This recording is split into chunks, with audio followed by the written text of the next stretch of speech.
Hey, that was faster than I thought. Hey, folks, thanks for tuning into the BAMF podcast. I'm your host, Mike Lafferty. Directly beneath me is my co-host, Walter Billiard. How you doing, Walt? Hello, I was muted. That will happen sometimes. Now, let me assure our listeners are listening to a high-quality, high-production value podcast, and I do that by playing our musical intro. 1 second.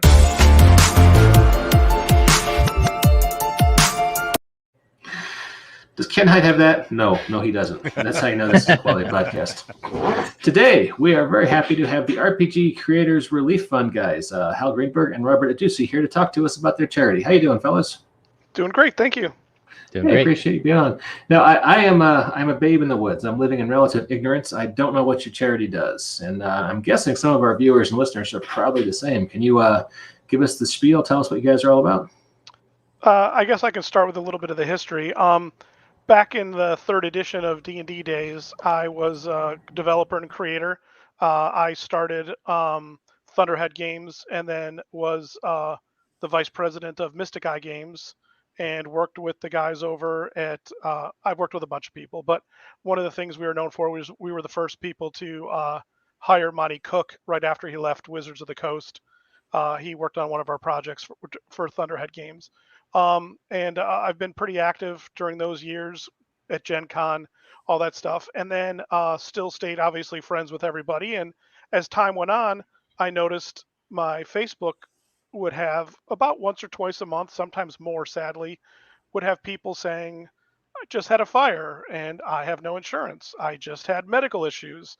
And as a freelancer, I don't have any insurance and a bunch of stuff. And I literally posted to my error, man, I wish there was a charity that kind of could bring money in and then people could ask for the money when they were in trouble, because I would donate at times, but then like I said, like literally if you had a medical emergency and it was the 25th of the month and I just paid my mortgage, I might not be able to help you, but the guy on the 8th of that month I could help because he happened to have his emergency during my paycheck that I didn't focus on my mortgage or whatever. So I was like, I wish there was a charity.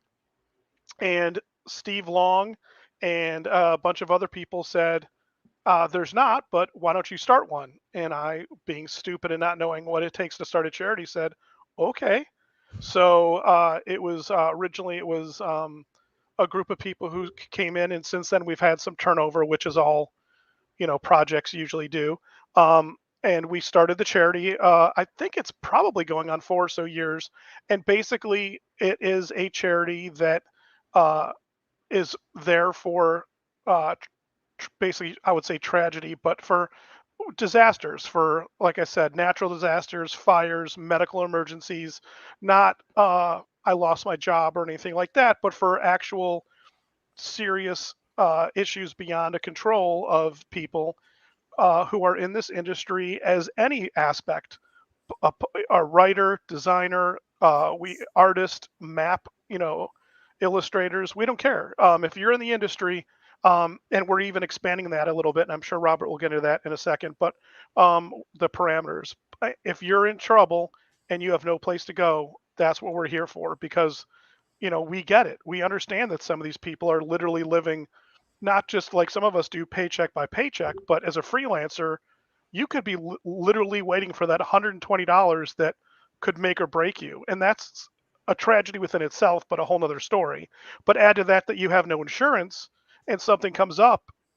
I mean, especially if you're in America, which I love our country, but you're screwed. So I'm happy to say that we've been around for a while and we have money, and we're ready to take donations as always, but we're also very, very well stocked right now to give out money. So if there are people in the industry that are having problems, um, tell them to come on over. Just shoot them our link. The application is probably a whopping 3 minutes to fill out. And it's very, very basic and very, very simple.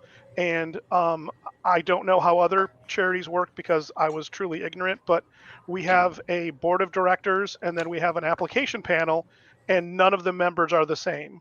So the application panel basically looks at the applications blindly where the board of directors who vote on the bigger picture stuff have no influence over what each others do.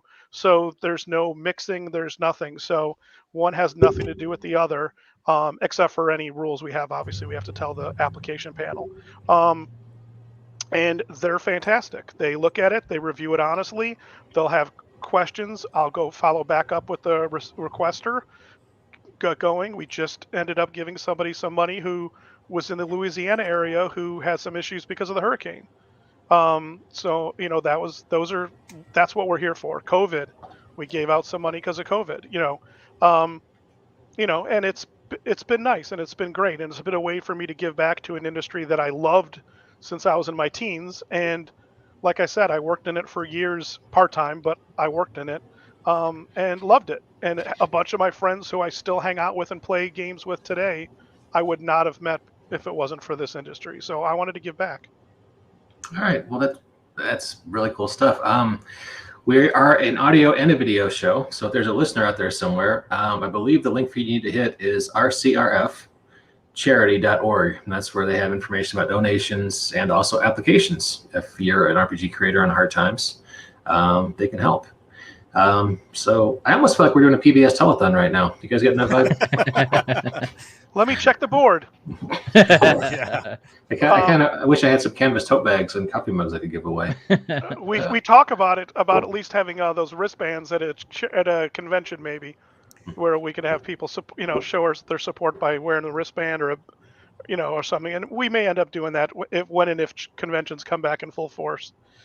You could always do an online convention, just where all the proceeds go right into the charity. We actually did something similar to that last year. The Marlows, they did a kind of a big event, and it raised a couple $100, and it was really nice and fun. And they had some panels and stuff, and they did some other stuff, and it was really a fun little event. And I'm always, if people have any ideas, we're always willing to listen. We're definitely interested in branching out and having fun. And again, we're gamers and designers at heart, so we see both sides. I still play 4 times a month. I have a Pathfinder game and a Pathfinder 2nd Edition game that I'm currently in that each one plays twice a month. So, we love it from both sides.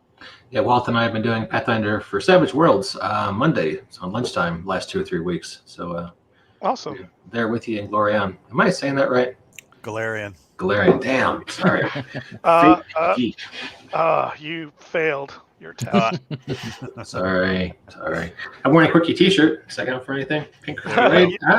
Oh yeah. I actually saw the top of it and didn't even think twice, and then you showed me the rest, and it hit me. So what's the biggest thing that people reach out to you for? Because I mean, if I had to go see you, it would probably be because a dog jumped on my desk and spilled my coffee. I mean, to me, that's my level of tragedy right now. But what are some of the things that people really say, oh man, I'm just crushed right now? And is it usually the person coming to you and saying, hey, I'm crushed, or one of their friends, hey, so and so just had this awful thing happen to him. It really messed them up. It has to be the person applying, because there are some questions on there that they kind of have to answer to give us an idea. But we have had plenty of people. I'll on my Facebook, if I ever see people asking for money or saying I'm in trouble, the first thing I do is just go, hey, we have money and we're here, and I link the charity, the link to the charity. People have come to us for everything from somebody with medical issues and their air conditioning was broken, and their spouse had some medical conditions where they could not be in the temperate air without having the air conditioning and the heating working. We've had fires and a lot of medical. A lot. I would say probably 90% of our requests are just simply medical requests. And like I said, the most recent one was the Louisiana hurricane. But I mean, again, perfect natural disaster. Perfect. Right under, that's our purview. That's our sweet spot, is medical stuff. And it can be for family, that lives with you. So, I mean, a spouse, a child, significant other, we're pretty flexible on that if you can just prove this, what's going on and what's happening. But that's pretty much it. And you're in a great spot. If spilling coffee is the top of your list of your tragedy area. You're definitely in that sweet spot where you would be one who should be bringing us money, not asking us for money. Right. Well, I Well, mean, And the, Walt drinks very hot coffee. yes, very hot, high test coffee. But like, I mean, as far as like, like right now, the coffee is a big thing. But like in 2018, my mom died of cancer. 2019, my face stopped working.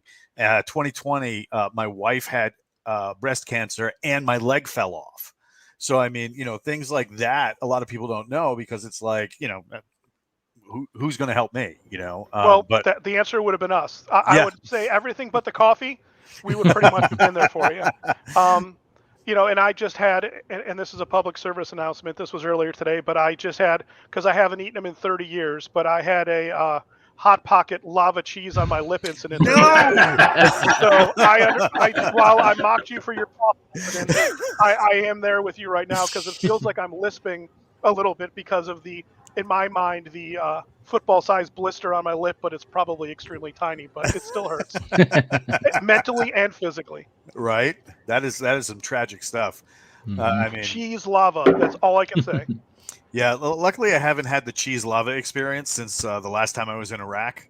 Because the government doesn't care about its soldiers a lot of times. They'll just sit there and be like, "Oh, we don't care about scurvy here. Here's tons of meat and frozen cheese pizzas. Just microwave it. You'll be fine."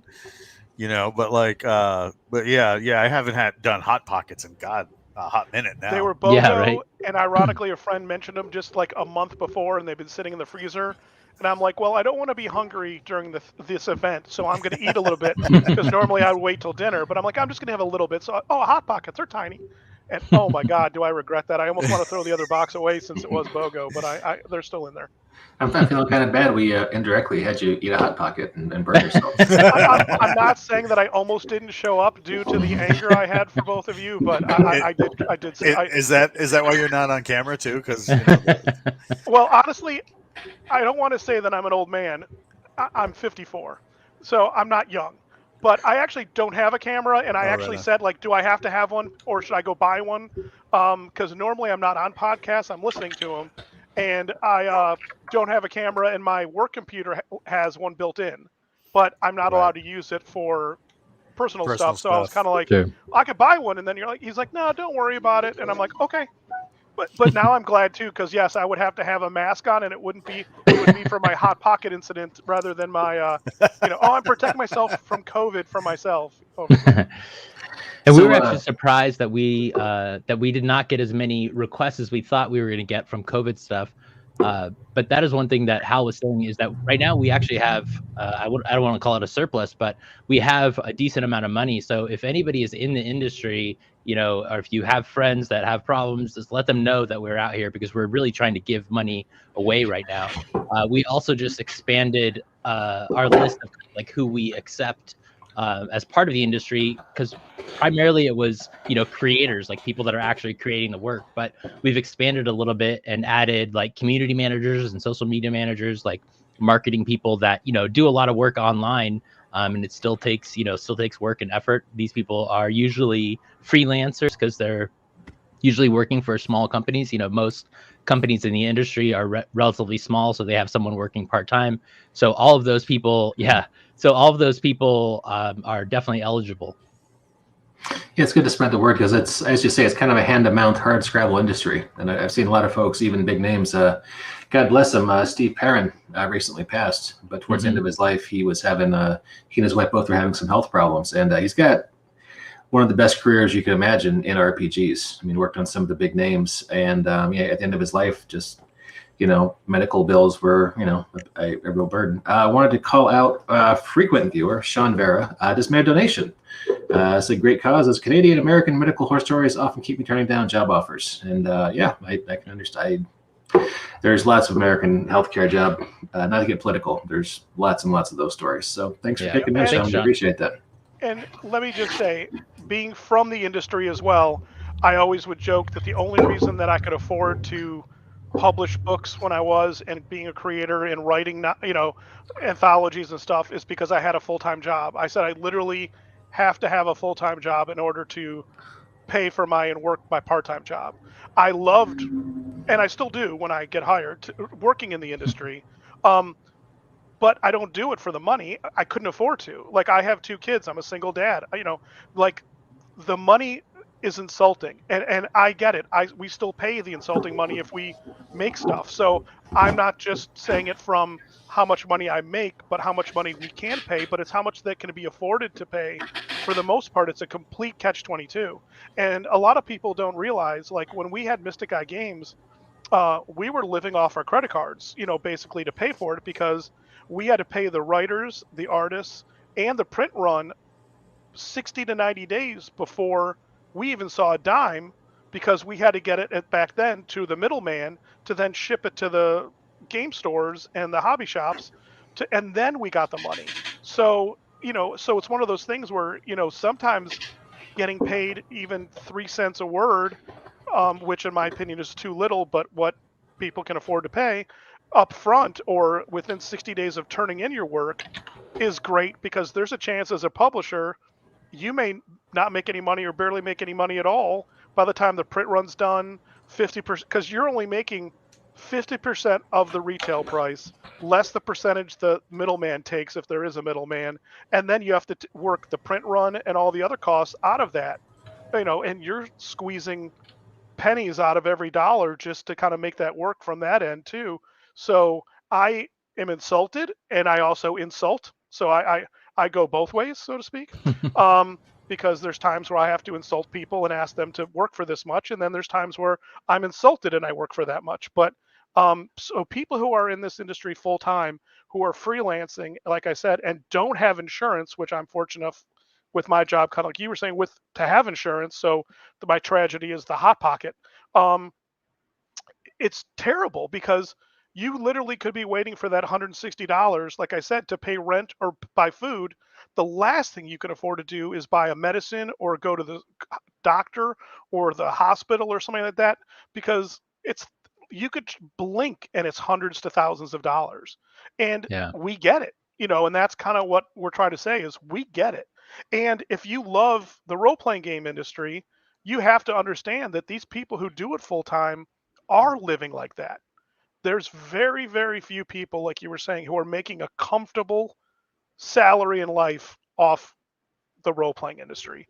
And and then people are insulted that the books that are hardcover, fully colored, are 50, $60 that you are using for potentially years. So you're probably paying cents on an hour to enjoy those books, but you're upset that they're $60. So and again, I also go to Amazon and sometimes buy them for less than directly from the publisher. So I'm not saying I'm part of the problem as well. By no means am I sitting on a soapbox and saying shame on everybody, but what I'm saying is I don't think some people realize what it takes and what people are giving up to make the things that we love. And it's kind of a shame sometimes. It's also wonderful when it comes out and the books are beautiful. Yeah, it's when you make something out in the world, people play it and they enjoy it. Yeah, it's a beautiful feeling. But yeah, it's especially. Just one trip to the emergency room can put you in problems for years. 7 years ago, I had a bad asthma attack. Didn't have a rescue inhaler handy. All the urgent cares I could find in easy driving distance were like a 4-hour wait. So I had to go to the ER, and that was $4,000. You had to pay $4,000? Yeah.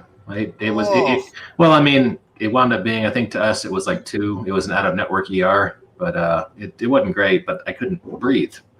And, it was a couple hours trying to get someone I just need a prescription for a rescue inhaler. Like, sorry, man, it's going to be 3-4 hours here. And, I live in a relatively wealthy suburb of Denver. I'm not, not in a trailer park. I'm not, hand to mouth, but, sometimes shit happens, and it's, that can happen to anybody. So yeah, I'm glad you guys are there to help the industry. And the bottom line, it doesn't matter where you live.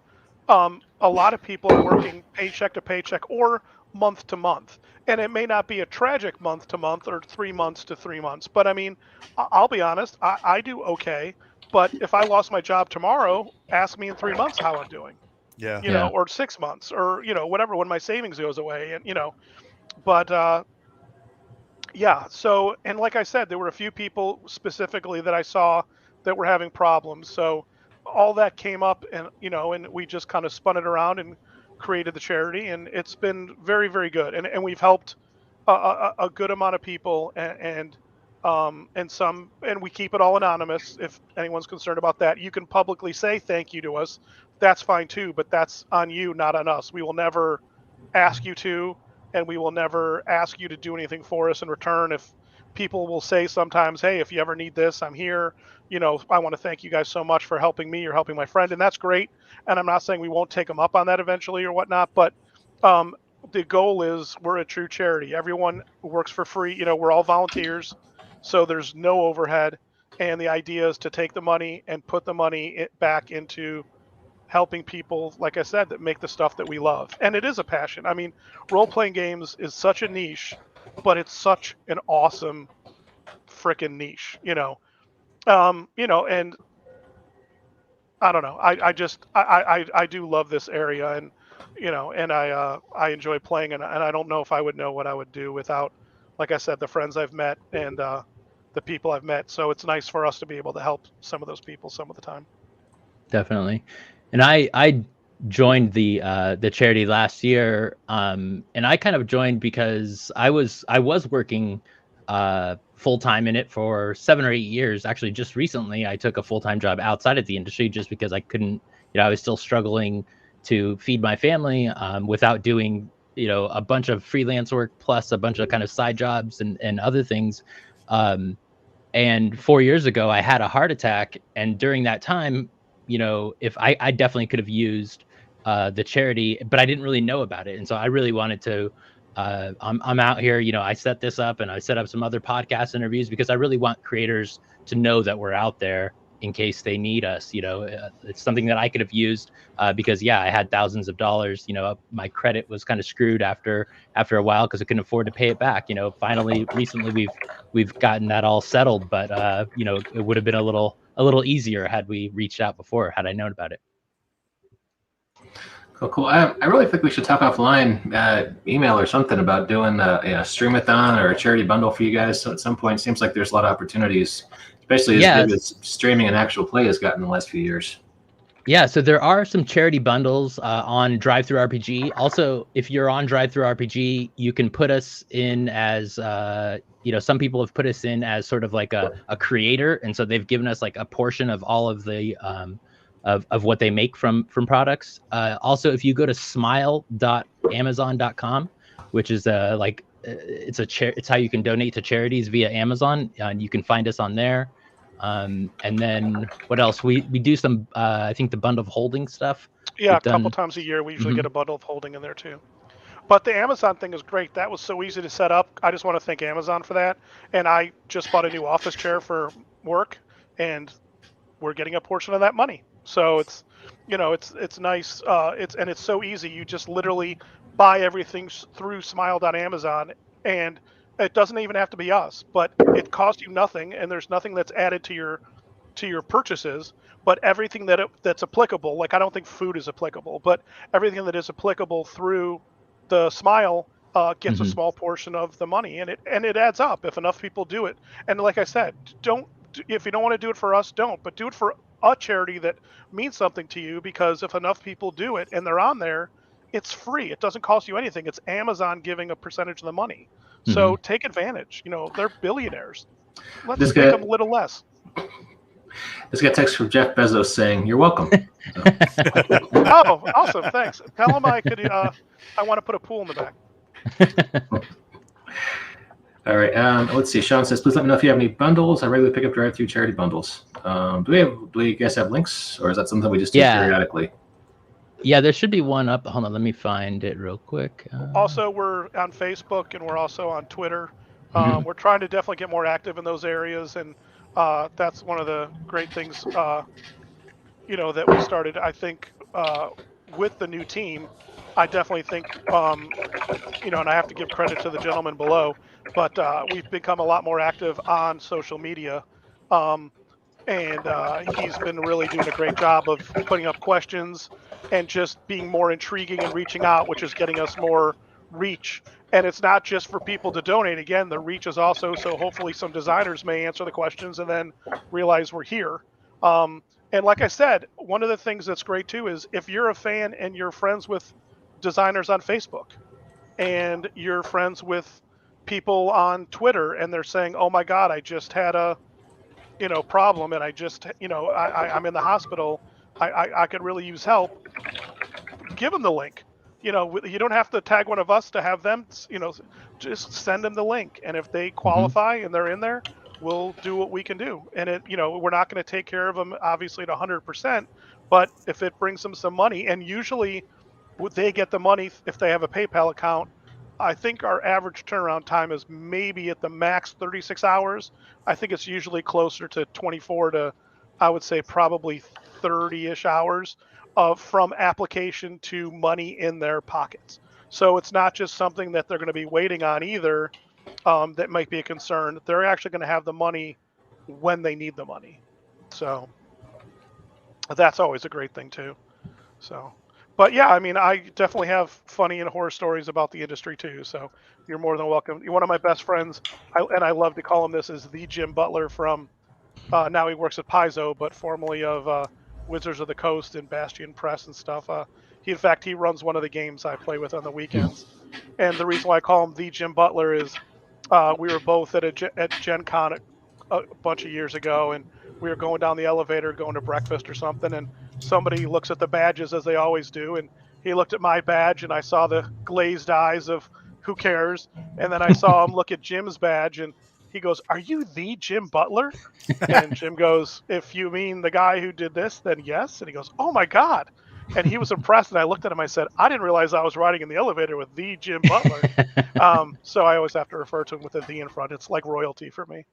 But yeah, so like I said, and I recently, and by recently I mean the last 4 or 5 years, one of our famous books, Bluffside, we redid for Castles of Crusades for the Troll Lords and stuff like that. And we've done I've recently got into writing anthologies in a world that I made up completely on my own.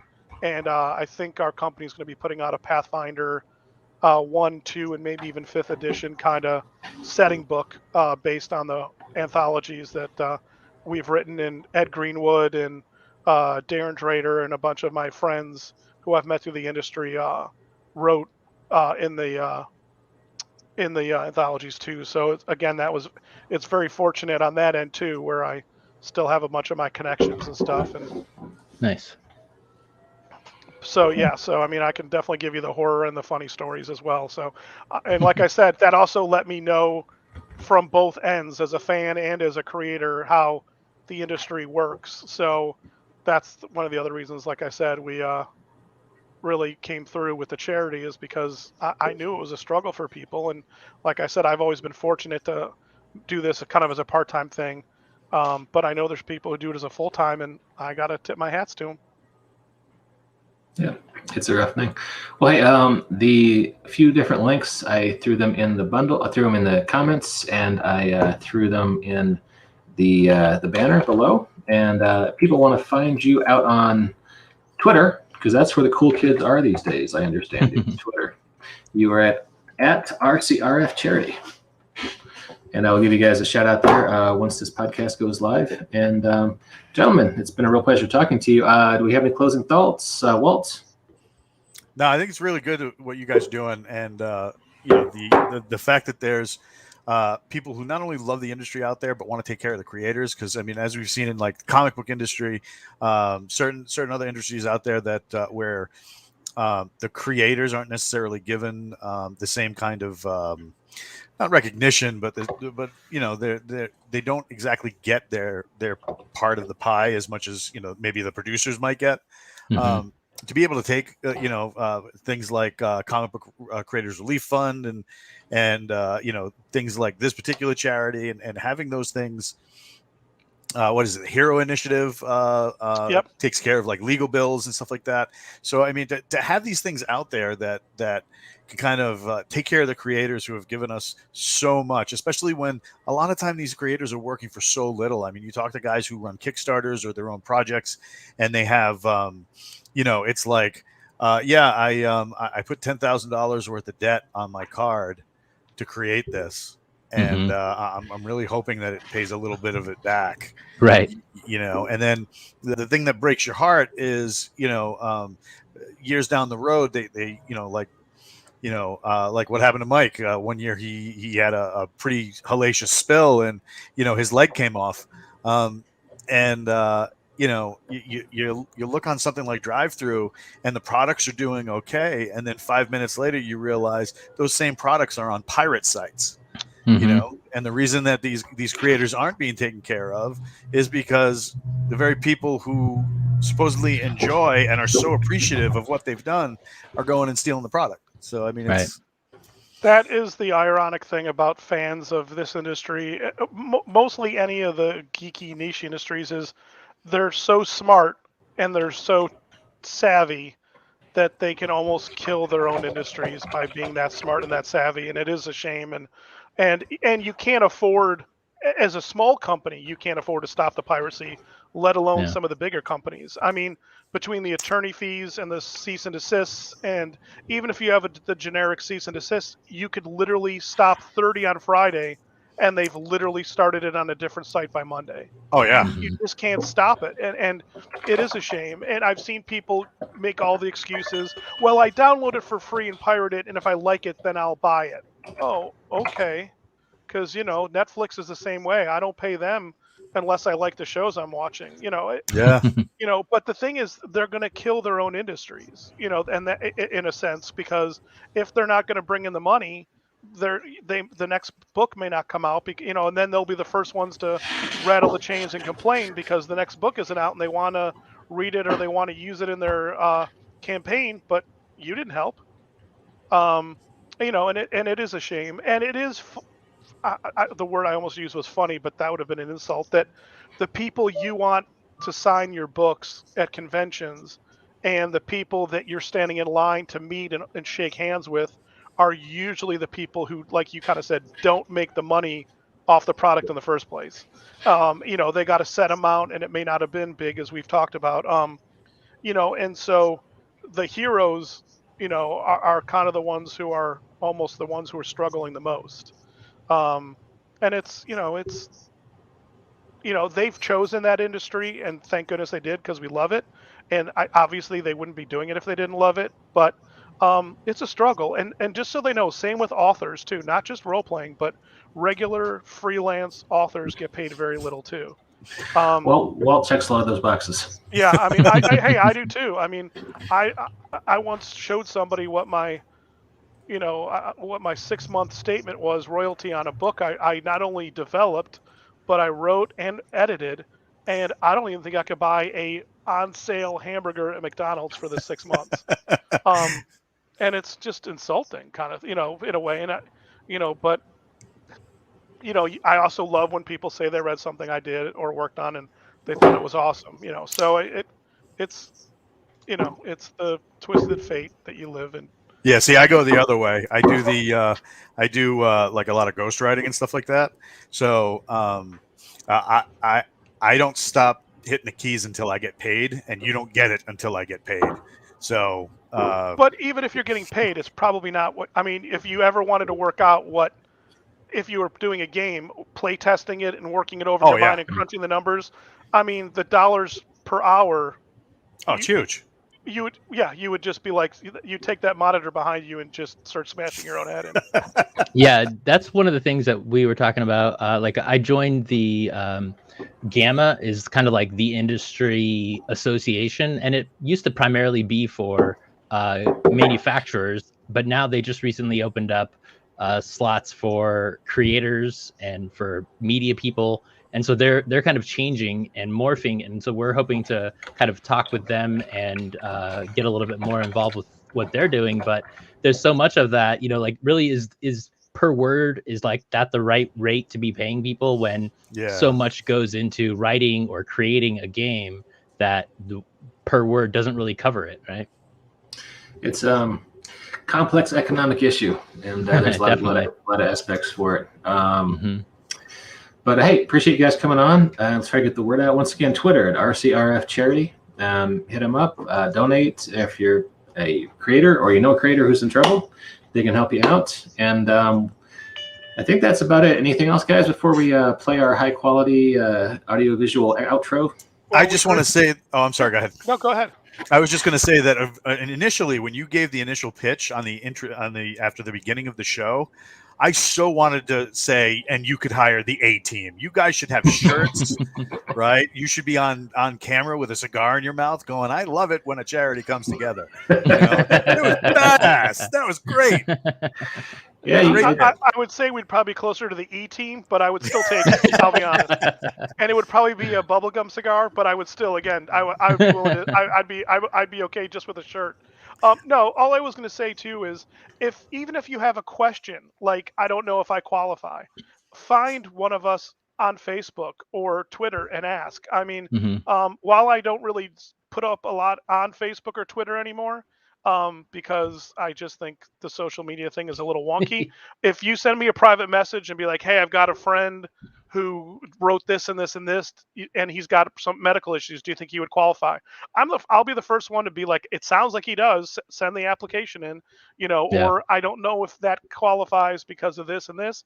I'll be the first one to kind of walk you through it and try to help you. So don't be gun shy of asking. If you don't want to fill out the application first and you want to ask, just reach out to any of us. We're all here. We're all real. And we'll all get back to you in a timely-ish fashion, depending on what real life is looking like. But please, I would much rather be able to talk you and walk you through it and say, I don't think we could cover you, than you just to assume you're not covered, because you might be surprised that we could possibly help somebody. So, like I said, at this point, our T-shirt and money guns are loaded. So if you have a problem, we can shoot that money gun, out in your direction, as far as the audience goes. So, I don't know how many charities are literally sitting there saying, we don't just want your money, we want to give away some money. So, again, if you're a fan of somebody and you see them posting something, or they post a link to a GoFundMe for something, send them our link too. Like, we can help on top of the GoFundMe. Don't be shy. The worst we can say is no, but if you never ask, you're never going to know if we'll say yes. That's really all I wanted to say. And we appreciate you guys. Thank you so much for having us on. It was an enjoyment and a lot of fun. And I'm going to go weep a little bit and put some ice on my lip and think about your coffee. I'm just kidding. No worries. Just a quick second. Thanks, guys. Good to see you guys. We'll play outro music just so our viewers and listeners know that they're having a high-quality podcast experience. Once again. That is not the theme song for a 1990s Fox Network medical drama. That is the theme song for the BAMF podcast you've been listening to or watching. Thanks, everybody, for their time. Well, appreciate you co-hosting on this one. And we will catch you next time on the BAMF podcast.